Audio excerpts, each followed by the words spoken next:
Where are the Dodgers at right now? They are down, and they are down bad. They have played terribly against the Astros in just about every aspect of the game, and as of the time that I'm recording this, are on the doorstep of potentially getting swept out of Houston. The next 48 to 55 hours are going to be critical for this team and this front office. The Dodgers need infield help. The Dodgers need an outfielder. The Dodgers need a true offensive threat somewhere. The Dodgers need bullpen help. The Dodgers need a frontline starting pitcher. It's an exhaustive shopping list, and they can't go to the Goodwill and fix all of these issues. So, who are the Dodgers interested in as of about 11 a.m. LA time here on a Sunday morning? We're getting into all of that on another edition of the All Dodgers podcast. Before we get into that, my name is Clint Pasillas. I am a longtime baseball writer, sports editor. I've been talking about the Dodgers for years here on YouTube. Now I'm doing it here on my YouTube channel, All Dodgers. I hope you consider hitting that subscribe button, giving this video a thumbs up if you want the Dodgers to go out and pick up all of the players you want. They're going to watch. You're going to come back and look and see that you hit that thumbs up button. So, before we get into the trade rumor stuff, I got to do a little bit of housekeeping. I got to tell you that Bet Online is the world's most trusted betting platform and your number one source for everything online sports betting. Right now, listeners of this show, watchers of this show, can receive a 50% free bet of up to $250 on your first deposit. You could bet that on the Olympics. You could use that to bet on MLB. You could use that to bet on Formula One racing and much more. Bet Online has every stat, every matchup, even live odds and spreads while games are being played, and that's pretty cool. When the game is over, if you're still looking, you're still fiending, you're still looking to have a little bit of fun, head on over to their online casino, get in on a game of they got poker, they've got online blackjack, they have over 150 slot games available at your fingertips or your thumbs. You kind of use your thumbs more on a phone. Head to the website today, get in on the action, use the promo code BELIEVE, BLEAV. Use that promo code. You get a 50% free bet credit on your first deposit up to $250. Bet Online, the game starts here. And the infield trade market, the trade everything trade deadline that we have up to this point starts right now. Let's get into the infield market. So just a couple minutes ago, the infield kind of market changed as the news drops. Isaac Paredes being traded from the Tampa Bay Rays over to the Chicago Cubs in a surprising deal, 3-for-1 deal right now. Looks like the Tampa Bay Rays continue to stock up on some solid prospects at this trade deadline, but it's definitely a shocker. The news earlier in the morning was that I think it was Bob Nightingale's one who said that there was a current bidding war between the Dodgers and the Yankees for the services of Isaac Paredes, but Paredes off the market now, leaves one guy kind of at the top of the market that can sort of be maybe, I mean, I don't know if he's going to get out. We're going to get into that in a second. But if the team is looking for a third baseman, somebody that can play some shortstop and some infield, we're going to talk Luis Rengifo in just a second. But it's kind of clear that there is a need for a third baseman because this morning also the news drops, or I guess the news doesn't change, but stagnant is the report on Max Muncy, who's trying to bounce back from an oblique injury, and the news just keeps getting worse as there is no good news. He's not progressing forward, and I think at this point in time, you really cannot rely on a return of Max Muncy, and if he does return, who is he going to be? And does the oblique give away? You know, there are some folks wondering if he's got like a significant injury in there, maybe an oblique tear, even though all the tests are coming back, negative on that, but still. Paredes was somebody that definitely made a lot of sense, was another one of the imperfect, and we're going to get into that a whole lot in this video here, a lot of imperfect options available for this team at the trade deadline, but one of the more perfect imperfect options being Paredes off the market. But let's talk Rengifo now. The Angels are reportedly listening on infielder Luis Rengifo as well as outfielder Taylor Ward. We'll talk Ward a little bit later, but many believe, a lot of people believe, that the Angels are not interested in trading with the Dodgers, and you know, the Artie Moreno size speed bump is always going to be something that keeps that organization back. So they might not trade with the Dodgers, but I think Luis Rengifo is somebody that makes a lot of sense for this club. I would love to see Luis Rengifo here, somebody who can play some third base, can play maybe a little bit of shortstop, can play some second base. Third base is definitely an area of concern for this Dodgers team. Will a trade happen though?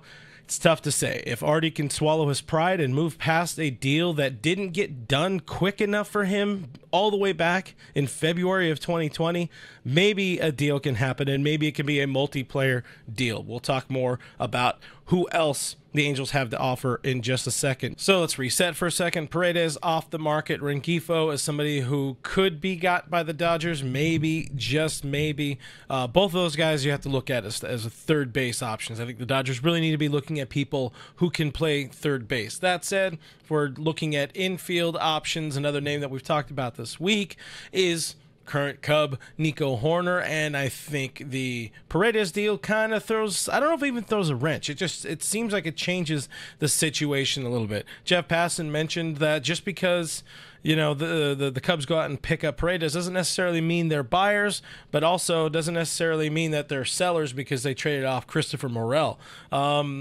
Let's talk Nico Hoerner, because that's kind of where we're at. Again, I'll say I'm unsure. Even before the move, I was unsure the Cubs were willing to trade Nico Hoerner. Bob Nightingale said this morning that the Dodgers are trying to get him. AM 570's Dave Vassay, as we said this week, said there was interest earlier in the week.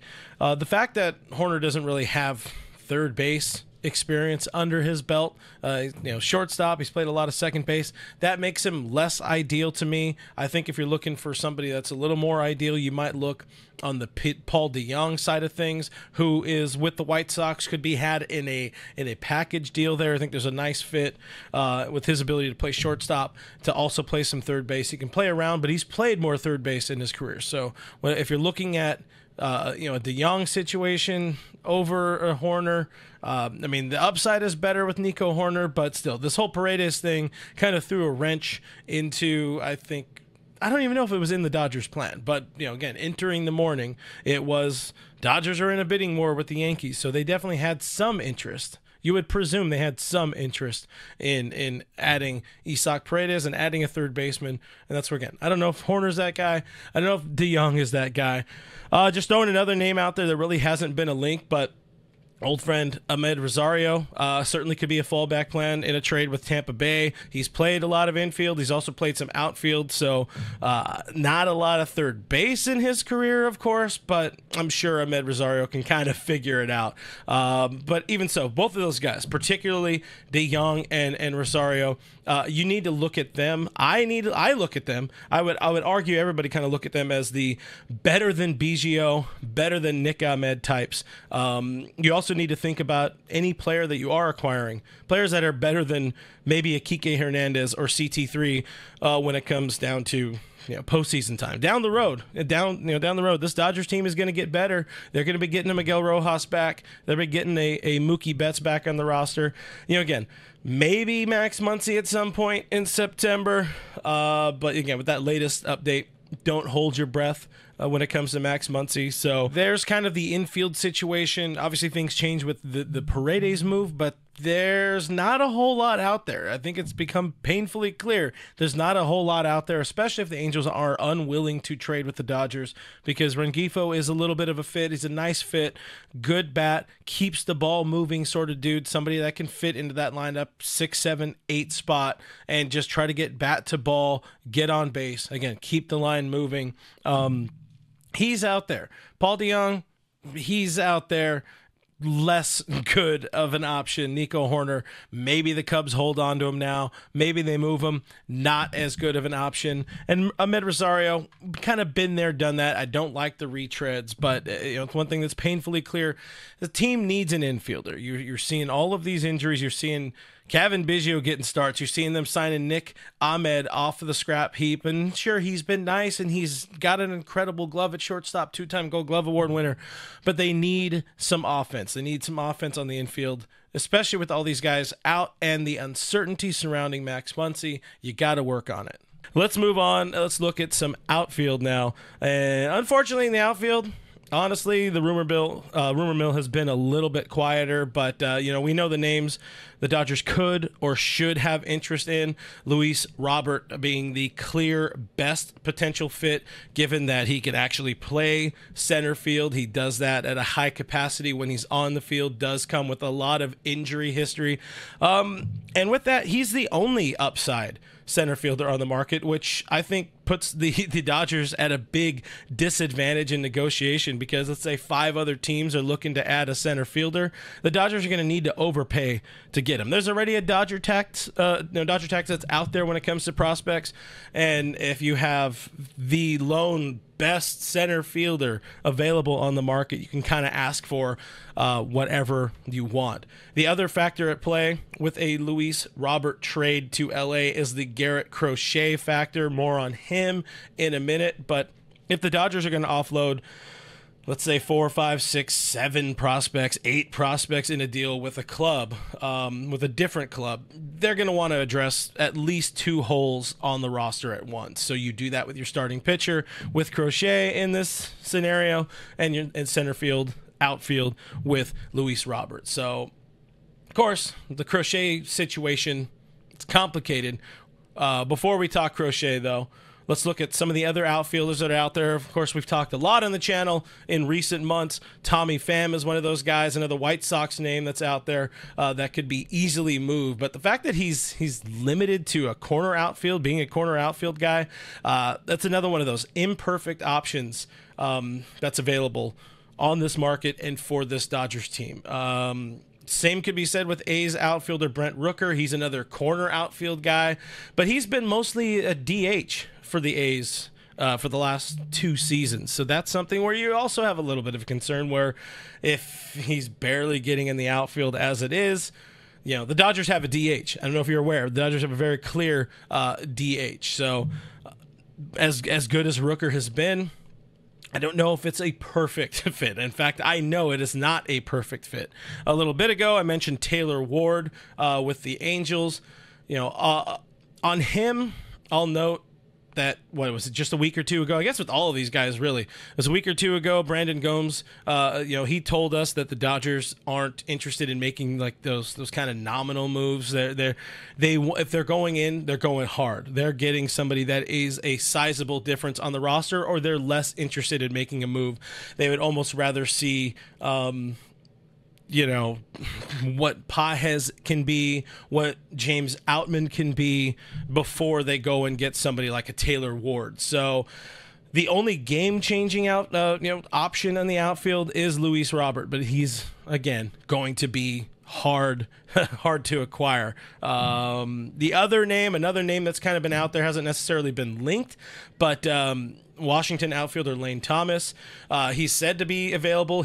But he kind of, to me, fits firmly in that, do the Dodgers consider him game-changing category. It's worth mentioning he has played some center field in his career, not much since 2022, but he's another one of those guys. He's having a fine year. He's got some speed, better on base than he's had in his career at the moment.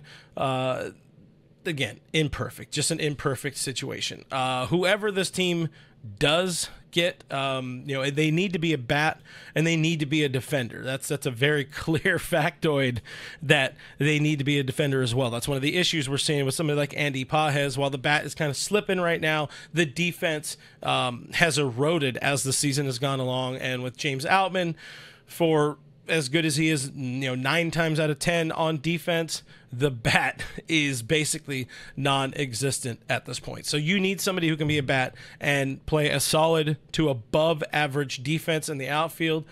Tommy Pham, of course, be a nice addition to left field, to the bench, but then you're married at that point. You're married to Pages and or Outman in center field, and they're both, again, problems on this current roster. Cody Bellinger, I'll throw it out there. Cody Bellinger is said to be available.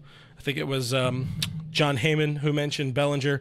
The contract situation, it's tough. He's got a couple of $30 million options. So Heyman's the one who said that one rival exec, the executive, mentioned that the Cubs would need to pay down that, as much as they can of that contract. And it would obviously come with I would imagine some sort of stipulation on whether or not he opts in, opts out of those $30 million contracts. I'll throw it this way. Instead of me, I've made my stance on Bellinger very much known. Would you guys want Cody Bellinger back? I'm not sure that I do. The defense isn't the same. The bat has some serious question marks. If there were a Cubs outfielder, to be moved that I would have a little more of an interest in, it's probably, more of an Ian Happ type of dude. He's somebody at this point maybe could benefit from a change of scenery out of Chicago. He's been a good ball player. He's not necessarily having a bad year, but I think entering a true playoff hunt, coming to the Dodgers with all the assets and resources and all this, that the Dodgers have, Ian Happ could make some sense. I think, the fact that he's mostly played left field in his career doesn't help. It's worth mentioning, though, he does have a sprinkling of games in center field in his career. But there's kind of your outfield situation there, your scenarios, some of the guys that are available at this moment in time. Again, none of them perfect, none of them incredible, but some of them definitely better than what the Dodgers currently have laying around. Factoring in, Miguel Vargas, very clearly not an outfielder. Pham makes a lot of sense in left field, but then you got to be ready to deal with what you have in center field, and what they have in center field, again, is a problem. But let's move on. Let's talk starting pitching, and let's talk the biggest name that has been linked to LA for the last month and a half, of course, being Garrett Crochet. Earlier this week, we already talked about it. Doug joined the channel, talked about the Crochet situation that day. Crochet throws a wrench into his own trade scenario where, he makes these demands about, I want a contract extension if I'm pitching in the postseason this year, which I argued right then and there that, at that moment, I think the Dodgers exited the running on Garrett Crochet. They have starting pitching coming back. Maybe that's one factor, but down the road, Crochet, if he wants an extension, they've already committed, $1.3 billion to this team in the offseason. They're likely going to be in on Roki Sasaki this coming winter. Shohei Ohtani comes back to the starting rotation next year. You have maybe a Dustin May back next year. You have a Tony Gonsolin next year. River Ryan is still around. Bobby Miller is still around. You don't imagine they, extend a contract to Walker Buehler. But there's already a lot of pieces kind of around the Dodgers rotation, and as great as Garrett Crochet is, he's going to command a lot of money, and I don't know that the Dodgers are willing to commit more money.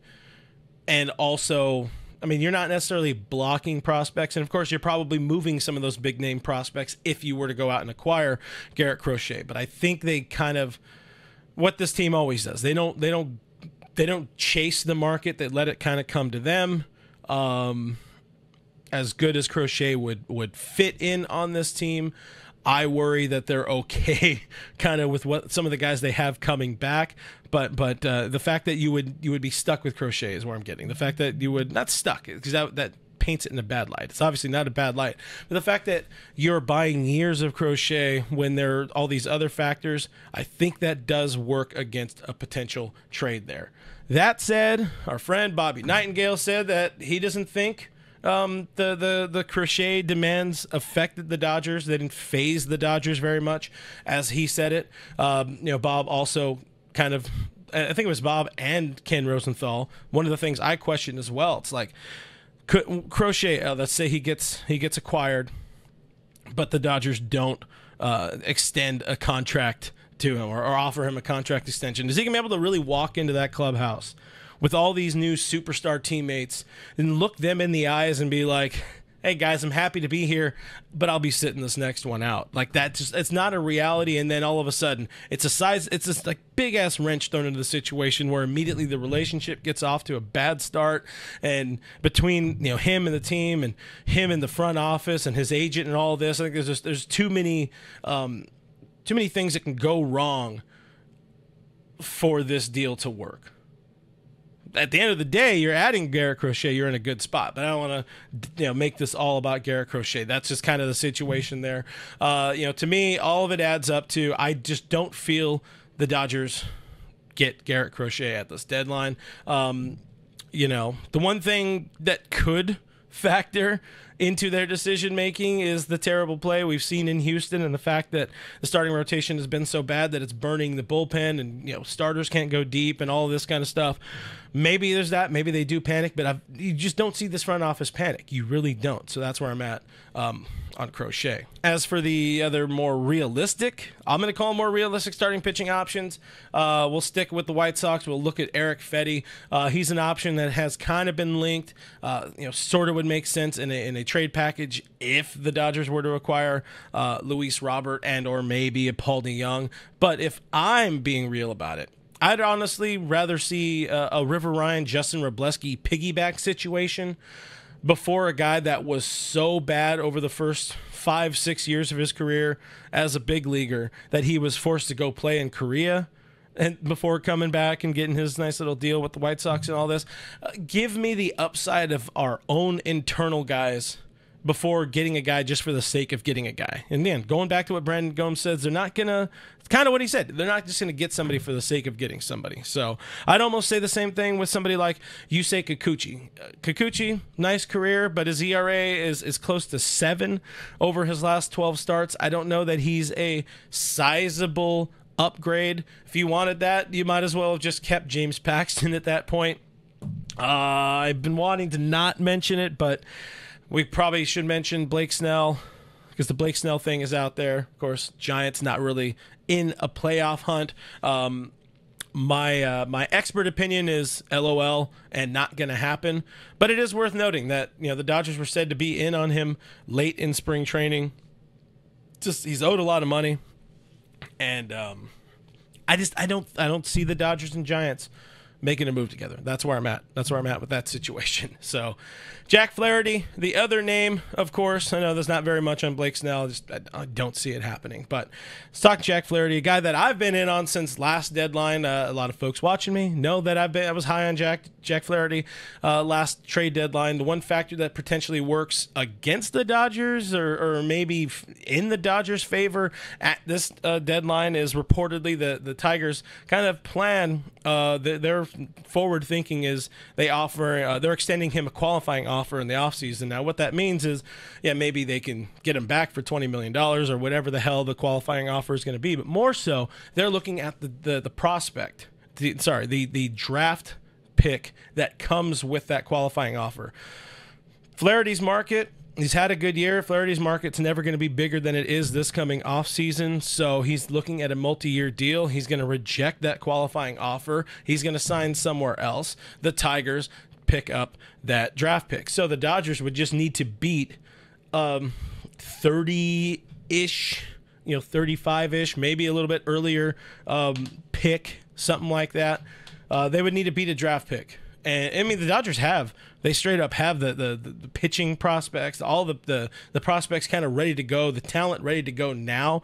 Where if it is a River Ryan for Jack Flaherty, which is with a spitball in here, I'd hate to see that. River Ryan, is ready to go pretty much right now. So if he's ready to go, Tarek Skubal's ready to go, maybe that kind of accelerates the Tigers' window to trying to win there in the AL Central. So that's where things are at with Flaherty. He's out there. The Dodgers can get him. I would argue that of anybody that is available on the trade market, starting pitching wise, it is Jack Flaherty. Is he a massive upgrade? You guys let me know. I feel he is not about massive, but with what we've seen from Walker Buehler, what we've seen from Bobby Miller at AAA, as they're both trying to make their way back, I think they need one more guy. I really do think this team needs one more guy. Tyler Anderson. So if we're talking Angels, we're talking Rengifo earlier, kind of mentioning the Taylor Ward thing there. Tyler Anderson is a name, old friend. With this, I go back to two things. There's that potential Artie Moreno-sized roadblock in a deal with the Dodgers and Angels. So that's number one. And number two, is TA.